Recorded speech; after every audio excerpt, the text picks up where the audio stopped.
புத்தாண்டு தினத்தை ஒட்டி விஜயகாந்த் சாரோட நினைவிடத்துக்கு பிரேமலதா விஜயகாந்த் அவர்களும் அவர்களுடைய 2 மகன்களும் இன்னைக்கு போயிருந்தாங்க.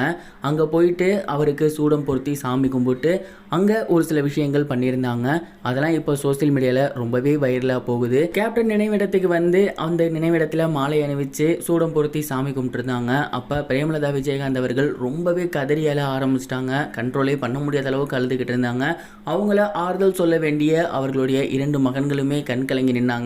குறிப்பாக அவர்களுடைய இளைய மகன் ரொம்பவே தேம்பி அழ ஆரம்பிச்சிட்டாரு. அதற்கு முக்கியமான ரீசன் என்ன அப்படின்னா, எப்பயுமே புத்தாண்டு வரும்போது அவங்க குடும்பத்தோட செலிப்ரேட் பண்ணுவாங்களாமா, கேக் வெட்டுறது, சாமி கும்பிட்றது அப்படின்னு. குறிப்பாக 2 மகன்களுமே அவங்க தந்தை கிட்ட ஆசீர்வாதம் வாங்கி இனிப்பு சாப்பிட்டு தான் அந்த ஒரு வருஷத்தையே ஆரம்பிப்பாங்க. இந்த வருஷம் கேப்டன் அவர்கள் இல்லை அப்படிங்கிறது அவங்களால ஏற்றுக்கவே முடியலை. அதனால தான் எல்லோருமே பயங்கரமாக தேம்பி அழ ஆரம்பிச்சிட்டாங்க.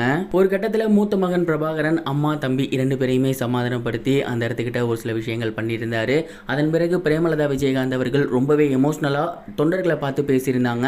என்ன சொல்லியிருந்தாங்க அப்படின்னா, புத்தாண்டை ஒட்டி நம்ம ஒரு விஷயம் செய்யணும் அப்படின்னா கேப்டனோட ஆசையை நம்ம நிறைவேற்றணும், அவரோட ஆசையை நம்ம கட்சியை நல்லபடியாக கொண்டு வரணும், தேர்தலில் ஜெயிக்கணும் அப்படிங்கிறது தான். நம்ம கட்சியை முன்னாடி கொண்டு வரதற்கான வேலையை பாருங்கள், நம்ம கட்சி ஜெயிச்சா தான் கேப்டன் அவர்களோட ஆத்மா சாந்தி அடையும் அப்படின்னு ரொம்பவே எமோஷ்னலாக பேசியிருந்தாங்க.